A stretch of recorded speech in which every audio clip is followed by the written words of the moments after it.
anafuza motere. The issue of irregularity affecting the determination of results fundo ya kulakwika zimene kumene kunalipo kukhuza zisankho was not raised by any of the parties to the petition. Sinayankhulidwe ndi wina kumbali na iliyonse ya amene anali pa mlandu muno. The respondent did not dispute in her petition woyankhapo sanasuse padandaulo lawo the manner in which the election result was determined. munjira imene zolengezedwa zotsatira zinalengezedwera. She did not quote the result of count formed in her petition. Sanasuseso za kuwerenga kwa mavoti padandaulo lawo. She did not dispute either in the petition or any affidavit the figure 7,478 iwo sanasuseso nambara ya mavoti imene ya 7,078 which was the total number of votes she polled during the election. imene inali namba ya mavoti imene iwo anapeza nthawi imene mavoti amaponyedwa. Therefore, the issue of the determination of election results choncho pa nkhani ya kulengeza zisankho was raised by the lane judge himself inaperekedwa ndi oweruza eni yake and eventually decided in favor of the respondent. kenaka pogamula inakomera woyankhapo.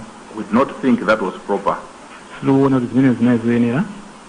See the case of Sewa versus Attorney General. Kuti muone zimene zikuzera pa mlandu wa Sewa versus Attorney General. The respondents referred to a number of other cases on this point. Woyankhapo anayankhapo so mlandu ngapo pa mfundo imeneyi. Like Malawi Railways Limited versus Nyasuru. Monga wa mlandu mina wa Nyasuru. Sierra Trading as a SF International versus Malawi Savings Bank Limited. Sierra Trading as Malawi NPS. Muri Brothers Limited third party. Muri Brothers Limited third party. Malawi Telecommunications Limited versus SR Nicholas Limited. Malawi Telecommunications Limited. Seula versus Attorney General and another. Komaso pamando wa Seula versus Attorney General. Omar Trading as Cotton Center versus Securico. Omar ndi Securico. And Kamwendo versus Union Insurance. Kamwendo versus Union Insurance. The respondents noted that in the case of Sumana versus Zihara, it was held that evidence of unpleaded facts would be allowed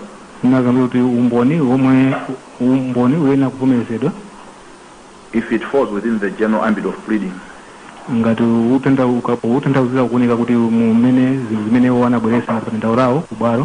if not objected to at trial.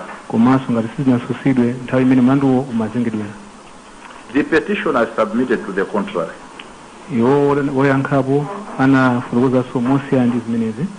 Essentially, the petitioner submits that indeed the starting point is that the petition must be decided on the basis of the grounds stated in the petition itself.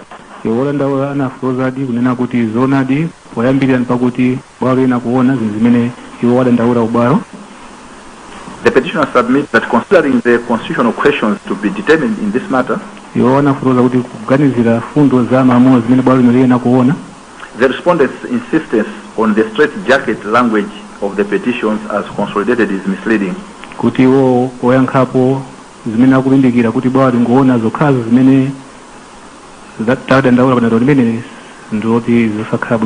And contrary to the overriding objective of the CPR 2017,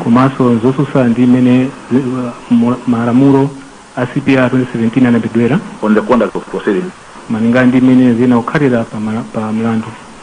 The petitioners contend that this court must determine the three constitutional questions in their full scope.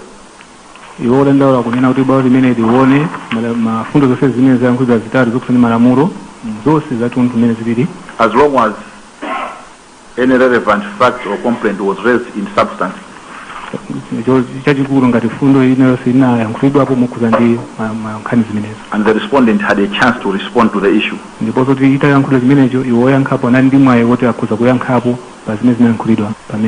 The petitioners advanced several reasons for their position. They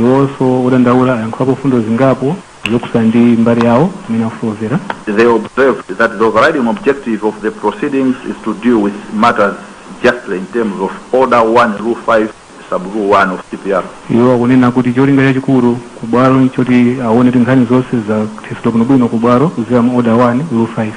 They observed that unlike under the old regime, iwo anapereka kapena kufuza kunena kuti mosiyana ndi imene zimakhalira kale, under which most of the cases cited by the respondents were decided, imene nthawi imeneyo mfundo milandu yambiri imazengedwa malingana ndi mfundo imene yafokozera kapena milandu imene yachitidwa woyankhapo dealing with matters justly poona kuti nkhani zonse athiza kuno bwino kubwaro under the current and modern procedure regime, kuzera malamulo asopano includes issues issues raised in substance, kulana mfundo zimene zidayankhulidwa mwina zofunanso kwambiri pa madandaulo amene ali kubwaro, and on which all parties have had a fair chance to respond komanso fundo zimene mbali zonse zinali ndi mwayi zoti ziyankhepo or test the evidence in respect of such issues. kapena ndi kuti lione umboni wake kuti ndiwogulika motani. The petitioner submitted that this is the position taken on what would be regarded as persuasive interpretation of the English CPR 1998. Olonda amene anafoza kuti zimene zinakutengedwa zimene malingana ndi zimene zinakukhalira zimene zinalembedwera CPR 2008, which has a close resemblance with our CPR. zimene zikufanana kwambiri ndi imene yalembedwera CPR They cited the case of Slater versus Buckinghamshire County Council, iwana mkhapo mlandu wa Shara, in which it was held that if a factual issue has been adequately dealt with at trial, imene inafoza kuti ngati pali fundo ina imene inayankhulidwa kwambiri nthawi imene mlandu umene umazengedwera and is clearly regarded by all parties as a live issue, komanso ikutekwa ndi mbali zonse ngati fundo inene yofunika yoti yena kuthetsedwa which is crucial to the case, imene ndiyofunika kwambiri pa mlandu umenewo, the court is entitled to make a finding of fact, bwalo lina kupeza kuti liziwe zenjeni pakusana ndi fundo zimene zatulukazi, even if the issue was not raised in the statement of case. ngakhale kuti mwina fundo zimene sizinalembedwe pa dandaulo limene anabweretsa odandaula, which could have been amended during trial. imene mwina kwezatasintha kuti ayiphatikizepo fundo imeneyo nthawi pa madandaulo awo. They also referred to the English cases of Strover versus Strover, iwo anayankhulapo zokusa ndi mlandu wa Strover versus Strover, JN Deres Limited versus Johor Deres, ndi mlandu umene atchula Investec Bank UK Limited versus Zuman, Investment Bank, and White Cap Leisure Limited versus John H. Orlando Limited, ndi mlandu wa umene atchulidwa in support of that proposition. pakusimikizira mbali yawo. The petitioners contended that in the circumstances of this case, iwo analimbikira kususa kunena pa mmene zili pa mlandu umenewo, this court must determine constitutional questions and the issues on the relevant electoral laws, kunena kuti bwalo limene liyena kuona fundo zonse zimene zatulukapo malinga ndi malamulo akulu komanso zonse zimene zayankhulidwapo okusa ndi malamulo without asankho, being inhibited by the grounds of the petitions as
fundo imeneyi osangogona fundo yokhayo.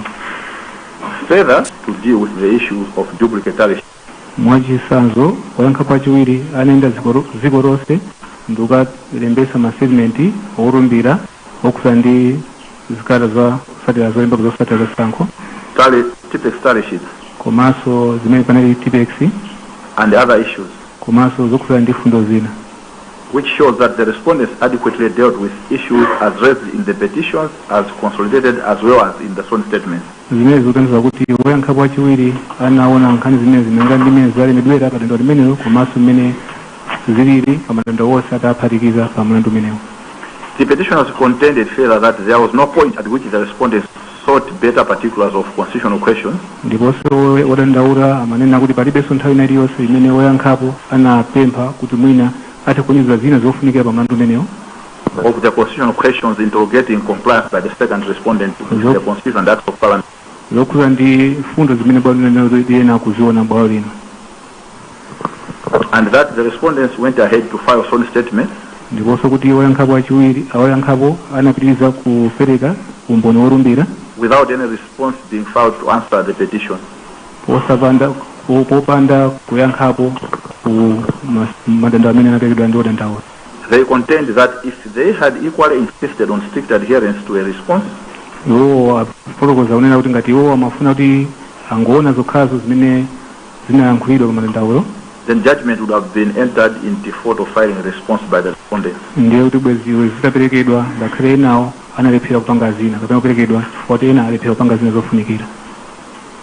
This court observes that indeed most of the cases bwalo likuona kuti zoonadi ambiri mwa milandu cited by the respondents on the issue of pleading imene yatchulidwa ndi woyankhapo pakukhuza ndi zimene amene akulembapo madandaulo were decided before the CPR 2017. Zinachitika malamulo atsopano a 2017 asanachitike, and therefore must be read in context. choncho poona zimene zibwalo ena kuona ndi zimene zililinso pa nkhani imeneyi. The rationale behind the rules of setting out grounds of the petition fundo yayikulu imene imagonapo pofunikira kuti azilemba madandaulo amene adandaula munthu kubwalo, just like with the statement of case malinganso zimene akhala pa dandaulo ena lilonse kubwalo previously known as pleading, zimene kumbuyoko zimanena kuti madandaulo amene munthu apita nawo kubwalo was to let the opposing party be aware of the case to be met on the petition. imapangisa kapena kuziwisa mbali ina kuti aziwe kuti akuma ndi nkhani zotani pa mlandu wawo. This is meant to achieve justice in the matter and to avoid surprise on the part of the parties to the case. zimene zimapangisa kuti paoneke chilungamo komanso kuti wina sizimusidwe ndi umboni omwe ukapekedwa kubwalo. Now the overriding objective of CPR 2017 koma fundo yayikulu imene ndiofuna kwambiri malinga ndi imene malamulo a 2017 includes to ensure that matters are dealt with justly. ndikuonesa kuti mlandu yachitika bwinobwino. One element of dealing with matters justly kuti fundo imene kuti mlandu wayenda bwinobwino mokoma mbali zonse is to ensure that parties are not prejudiced by surprise at the hearing of a matter. ndikuonesa kuti mbali ina sikuzimusidwa ndi umboni wa mbali inayo pa mlandu umenewo. This court observes that in the Gondwe and another versus Kotani Nyahara case, bwalo limene kuzindikira kuti pa mlandu wa Gondwe ndi Gola Nyahara ndi milandu ina decided under the old rules of procedure, imene anakamulidwa pa milandu ina yakale. it was stated that a petition must state the grounds of the petition. iwo anafotokoza kunena kuti dandaulo paina kukhala zifukwa za dandaulo limenelo. It appears to this court zikuoneka bwalo lino that in that matter, kuti pa mlandu umenewo the court considered that the grounds would appear either in the petition or in the sworn statement. imaoneka kuti bwalo limaona kuti zo dandaulo kapena zifukwa za dandaulo limenelo zikuzaonetsedwa mu dandaulo limenelo kapena mu umboni wa urumbira wa mastatement. The court observed as follows. bwalo linaona motere: she did not fault the result of count form in her petition. kuti iwo sanasuse kawengedwe kama voti pa dandaulo lawo. She did not dispute either the petition. She did not dispute either in the petition sanasuse zimenezi pa dandaulo lawo or any affidavit. kapena umboni wonse worumbira. We put emphasis on petition or any affidavit. tuika tusinda kwambiri pa dandaulo komanso mu umboni wonse worumbira. she did not dispute the figure of 7,478, sana suse namba imene ya 7,478 which was the total number of votes she polled during the elections. imene ali namba ya mavoti imene anapeza pa zisankho zimenezo. But more crucially, Koma chofunika kwambiri this court agrees with the petitioners bwalo lino likugwirizana ndi odandaula that the overriding objective of CPR 2017 kuti fundo lofunika kwambiri malinga ndi imene malamulo a 2017 alili to do its proceedings justly ndikuti aonesese kuti mlandu kuyenda bwinobwino would be defeated if the old civil procedure rules mentality of strict adherence to pleadings or grounds of petition was implemented, sungakwanisidwe ngati bwalo lingasatire malamulo amene milandu imene inachitika pakugwiritsa ntchito malamulo akale in cases where the opposing parties are not surprised pamene mbali zina zizimsidwe ndi umboni omwe waperekedwa and have had a chance to deal with all the issues as raised in the petition and sworn statement. komanso kuti nambali inanso ndi mwayi woti athe kuyankhapo kapena kuona fundo zimene zayankhulidwa pa umboniwo kapena madandaula amene analipo which is the case in the present matter. Imene zililinso pa mlandu uno. With respect to the issue that the respondents mukula ndi fundo that the respondents allege were not mentioned as grounds of the petition, imene woyankhapa kunena kuti ngati zifukwa za dandaulo, this court finds that the respondents dealt with such issues as live issues. bwalo kuona kuti wodandaula kutenga fundo zimene ngati fundo zenezene kuti zilipo zina kuthetsedwa ndi bwalo at the hearing, and they were not surprised. Ndiponso kuti zinachitika nthawi imene mlandu umene umazengedwa ndiponso sanazimsidwe ndi fundo zimenezi. There are matters to do with the issue of tally sheet, pali nkhani zimene zikuyankhulapo zokhala ndi zikalata zosatira with TPEX, komanso zikalata za ulemba zosatira zimene zina ndi TPEX, alterations, kusintha kapena kufufuta, lack of signatures of presiding officers or monitors, kusoweka kwa signature ya presiding officer kapena monitor, and duplicates. komanso maduplicate. As observed earlier, malingana ndi bwalo laonera the second respondent indeed went around and obtained some statements from presiding officers countrywide. Oyankhapo achiwiri anapita dziko lonse kuyendera ndi kukalemba masettlement a umboni olembera kwa ma presiding officers onse to answer such issues as raised in the constituted kuti petition. athe kuyankhapo pa fundo zonse zimene zinayankhulidwa mdandaula limeneli. The first respondent equally got statements from his monitors. Mozi wayankhapo oyamba analembesanso masettlement olumbira ku mamonita awo. It is therefore misleading for the respondent choncho nkosozeresa malingana ndi nafuza kuyankhapo achiwiri to feign lack of knowledge of the grounds of the petition, kuti ayankhule tisakuziwa fundo zenezeni zimene zinayambidwera pothandizira madandaula audandaula, and that they did not fairly meet the case as presented in the petition. ndiponso kuti mwina sanathe kupanga zinthu moyenerera malingana imene anazilembera madandaula awo m'bwalo. In any event, mnjira imene iliyonse this court observes that most of the alleged and pleaded issues related to the first petitioner's petition. bwalo limene likuona kuti nkhani zimene zayankhulidwa zokhuza ndi wodandaula woyamba. However, ngakhale zichoncho it is to be not recalled that the two petitions herein were consolidated zina kukumbukidwa kuti wonse awiri wodandaula amenewo mlandu yawo inayikidwa pamodzi into one proceeding, kuti kuzengedwera limodzi as already found earlier. malingana ndi imene bwalo laonera kale kumbuyoko. And most of such issues were in fact stated ndiponso zambiri mwa fundo zimene zinayankhulidwa kale by the second petition. ndi woyankhula wodandaula wachiwiri.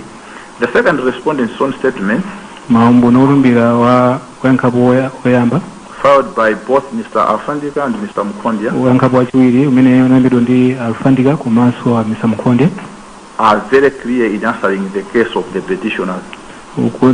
kuonesa poyera mmene akuyankhapo pa madandaula wodandaula, and stating that the presidential election in issue in this matter umene akufotokoza kuti zosatira za zisankho pa zaupurezidenti pa nkhani imeneyi was conducted in full compliance with all constitutional and statutory dictates. unachitika bwinobwino motsatira malamulo akulu a dziko lino komanso malamulo onse amene anasalidwa pa zisankho. This is stated in paragraphs 9 and 11 of some statements of Mr. Afandika and Mr. Mukronda respectively. zimene zikuyankhulidwa pa masettlement Alfandika ndime 9 komanso Mr. Mkondia ndime ya 11. These some statements make it clear masemera amene awolimbirawo akuyankhula mwachizekere that the second respondent was answering and engaging the consolidated petition in full view of what was specified therein. kuti oyankhapo achiwiri amayankha bwino lomwe akuziwa malinga ndi madandaulo amene analipo kuti akuyankha zimene zayankhulidwa madandaulo awo dandaula. And what was generalized therein. Komanso mmene zinayankhulidwa malinga ndi dandaula lawo. And specified in the sworn statement. Komanso mwachindunji maumboni wawo. Further, there was full appreciation that there were issues to do with compliance with the constitutional and statutory dictates to be interrogated in this matter.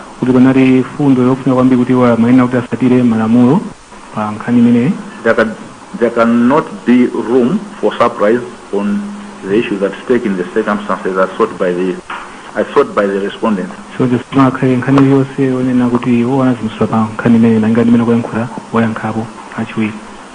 in the foregoing circumstances,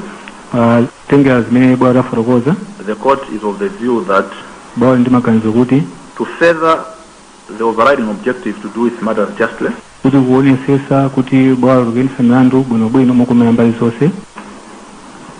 it should deal with the issues pertaining to irregularities as raised in the consolidated petition, and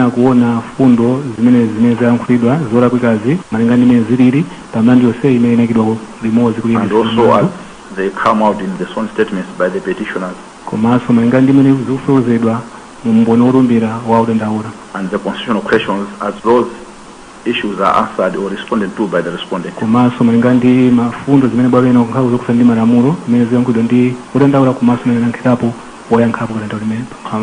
court therefore rejects the contention of the respondents that it should not determine issues that the respondents enumerated in that regard.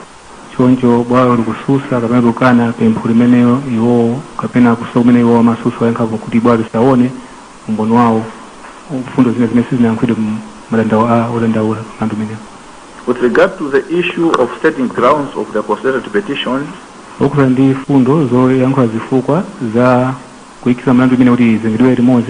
a related issue arose with regard to response not having been filed by either of the respondents.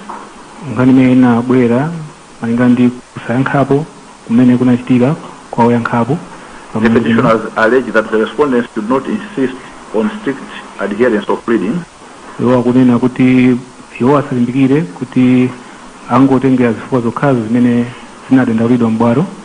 since they themselves did not file responses, and this would have entitled the petitioners to a default judgment.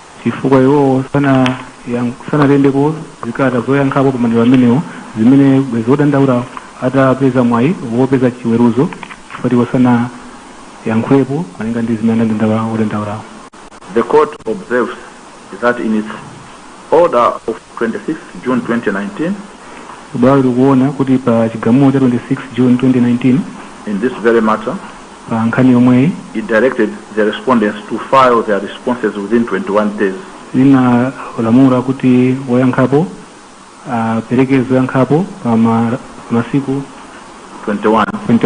From 1st July 2019. 1 July 2019. When the petitioners will have filed all their case papers with the court on the petitions as consolidated.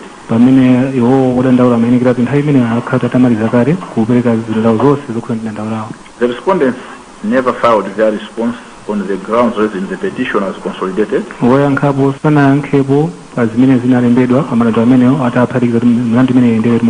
What the respondents filed were, however, comprehensive sworn statements.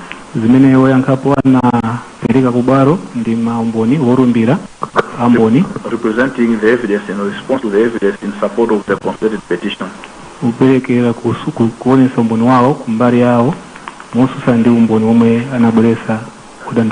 And this matter was proceeded with in that fashion, with petitioners subsequently filing their sworn statements in reply.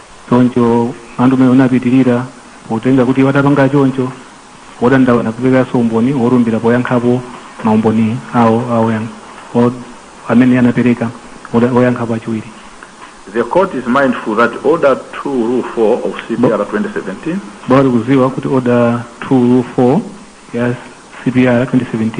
provides that an application alleging a failure to comply with an order of the court imene kufotokoza una kulephera pempho lakulephera kusatira imene bwalo lagamulira kapena lamulira shall be made within reasonable time ine uchitika mnthawi yoyikika and before the party making the application takes a fresh step in the proceeding.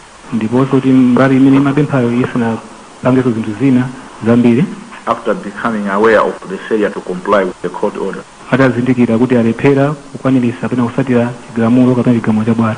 The petitioners now allege that the respondents failed to file responses pursuant to this court's order.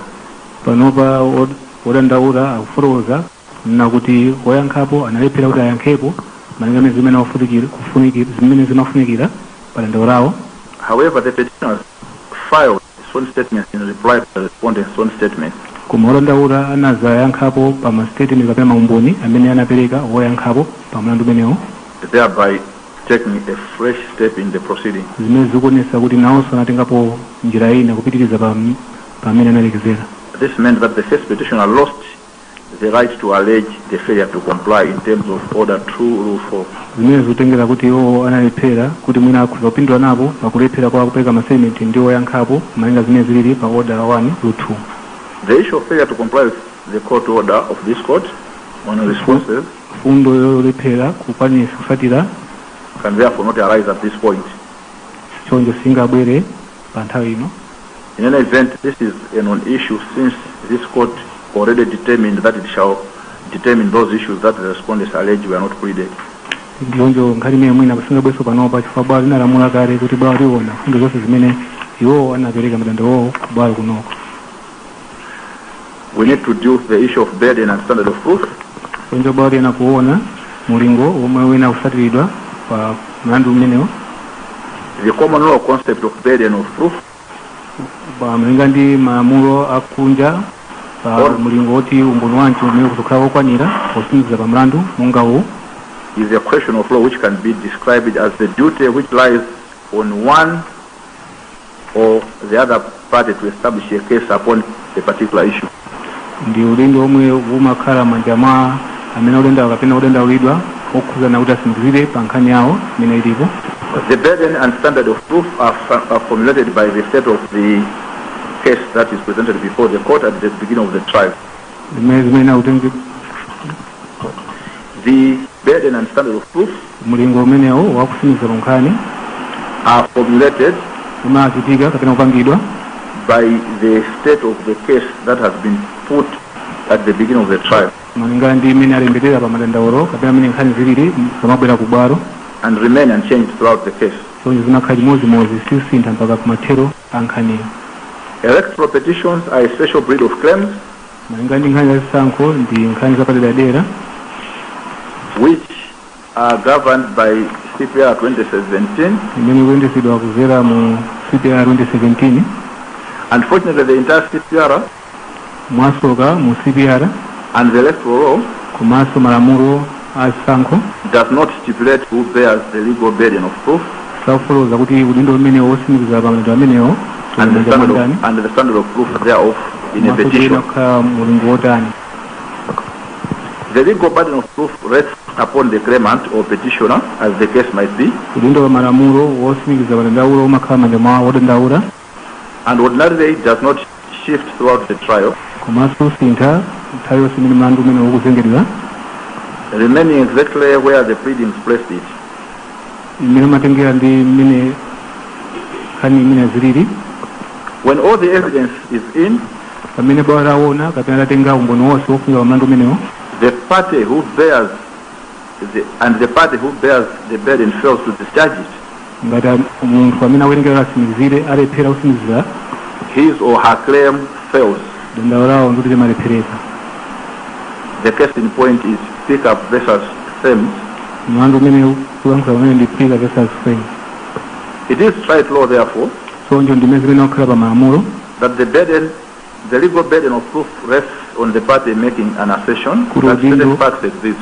kuti udindo wosimikizira malinga ndi malamulo umagona manja mwa wodandaula. He who alleges must prove, kuti amene akunena kuti zinaende bwino aina kusimikizira zimenezo, as it is said that in the nature of things, a positive is easier to prove than a negative. kuti zimene aina kusimikizira kuti aone ngati zinali kapena zinali mbali njira ina. In Dr. Beatrice Nyakumwenda versus Electoral Commission and Jacob Buhara, Dr. Nyakumwenda ndi Electoral Commission, electoral petition case number 23 of 2019, membre mlandu wa sangu 23 wa 2019, the High Court in Mzuzu held as follows. Bora ku Mzuzu High Court dina froza motere. It is therefore imperative that the petitioner herein, ulinzofungira mjaina yose kutodanda pa mlandu menewo, who is alleging undue return of the second respondent as a member of parliament, amena kunena kuti wopambana sana pambane due to irregularities, chifukwa pana zolakwika, to bring evidence to prove those allegations. kuti abwerese umboni kuti asimizire zolakwikazo. The petitioner must also prove that the alleged irregularities ndiponso kuti wotenda waena usimizira kuti zolakwikazo occurred due to the first respondent's negligence kuti zinachitika kusabadira kwa woyankhapo achiwiri in the conduct, control and administration of the elections. pakuyendesa kwa woyankhapo achiwiri kuzisankho. The burden of proof fully lies with the petitioner. Soncho udindo wasimikizira umagona m'manja mwa wodandaula. In the matter, there is no dispute that the legal burden of proof lies on the petitioners. End of quotation from this case. Nkhani imene sizikususidwa kuti udindo wosimikizira uli m'manja mwa wodandaula. Ndimene anafotokoza bwana kuzuzu. The petitioners have argued that the petitioners have argued that all they are required to do is to raise a prima facie case. Wodandaula nkhani imene wa kufotokoza unali zimene iwo akuyenera kuchita kumbali yawo yokhayo ndi kungoonesa kuti panali nkhani kapena fundo zina. And thereafter the evidential burden shifts to the respondents to rebut the evidence. Kenaka manena kuti udindo umapita ku woyankhapo kuti athe kususa zimenezo. The respondents have opposed this line of argument.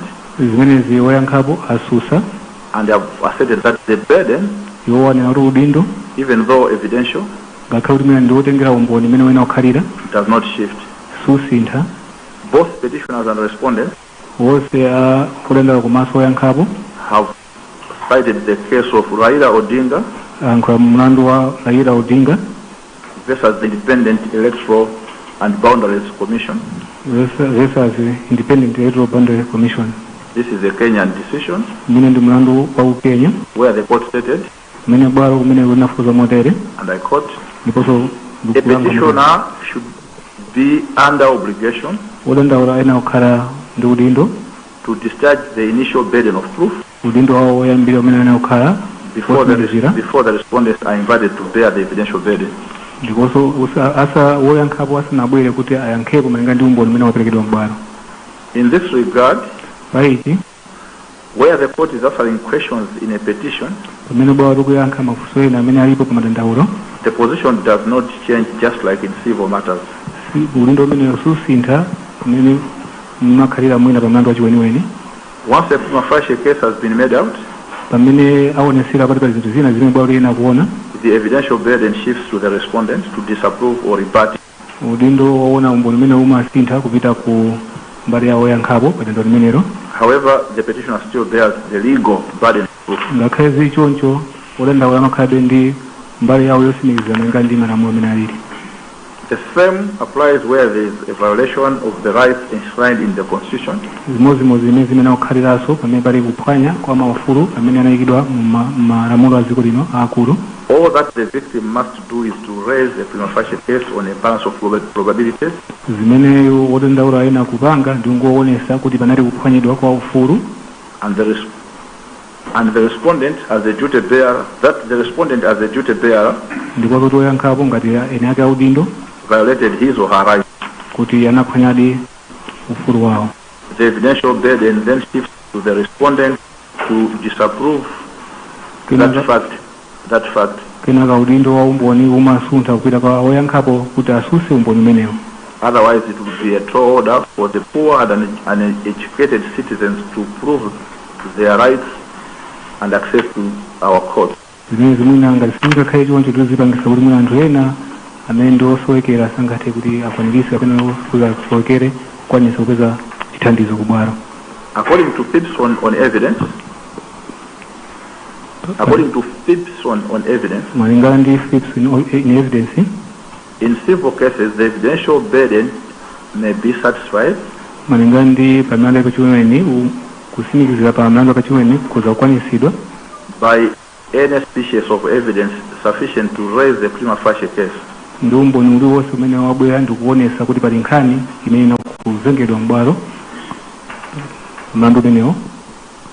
So in injectment for underletting without a license, munthu amene amayendesa wopanda chilolezo kapena license, somebody who has been taken out of the house, amene achosedwa mnyumba, proof of underletting is one on the lessor. ino yoti asimikize pene imakhala m'manja mwa registrar. But if he shows that someone other than the lessee is in possession, ngati mwina kunena kuti ndi munthu wina, apparently as a tenant the onus is shifted to the lessee to show that the price not as such. Don't worry about that. Again, in an action of negligence against a solicitor for letting judgment to go by default, proof of default casts the burden of justification on the defendant, that is the solicitor. Now, relevant to the present case. For example, a voter who alleged that there were irregularities in the registration of voters, and she leaves evidence sufficient to raise the prima facie case, the respondent will be called upon to disapprove this fact by reading evidence to the contrary on a scale of probabilities. That the assertion was not true, otherwise that the assertion was not true, otherwise the failure to do so could be settled.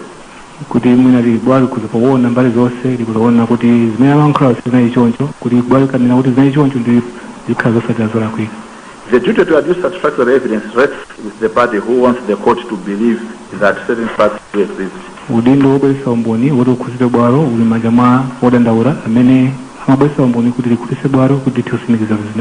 In whichever case, the petitioner must adduce cogent and credible evidence. Cogent is described in the Odinga case as clear, logical, and convincing evidence. kumene wako chiti umaisa kuti ukhale wachizekere kopena poona usakhale kuti uyu ndi zina zoti muna munthu akuzokhala ndi maganizo